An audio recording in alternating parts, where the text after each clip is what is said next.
हाथी और चूहे की कहानी। एक राज्य में एक राजा का शासन था। हर सप्ताह पूरी शानो शौकत से नगर में उसका जुलूस निकला करता था, जहां प्रजा उसके दर्शन किया करती थी।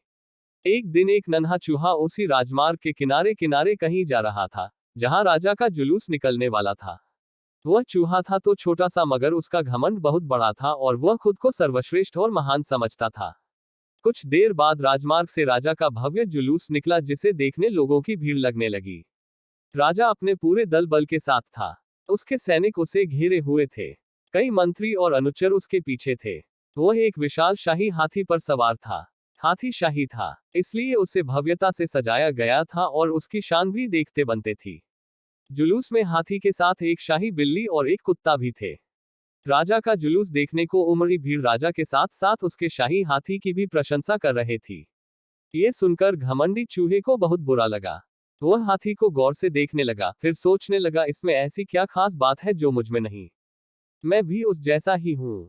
मेरे पास भी 2 आंखें, 2 कान, 1 नाक और 4 पैर है। फिर उसकी इतनी प्रशंसा क्यों? उसके विशाल शरीर के कारण, लंबी सूंड के कारण, छोटी छोटी आंखों के कारण या झुर्रीदार चमड़ी के कारण? किस कारण? एक बार तुम लोग मुझे देख लो, उस हाथी को भूल जाओगे। मैं हाथी से ज्यादा महान हूं। चूहा ये सब सोच ही रहा था कि शाही बिल्ली की नजर उस पर पड़ गई और उसकी लार टपक गई। जुलूस छोड़ वह उसकी ओर लपकी। फिर क्या था? चूहा अपनी सारी महानता भूलकर दुम दबाकर भागा। भागते भागते वह हाथी के सामने आ गया। आगे बढ़ते हाथी ने उस पिद्दी से चूहे को देखा तक नहीं और अपना विशाल पैर उठा लिया। चूहा उसके पैर के नीचे कुचलने ही वाला था, मगर किसी तरह उसने खुद को बचाया। वहां से बचा तो खतरनाक कुत्ता सामने था, जो उसे देखकर गुर्राया।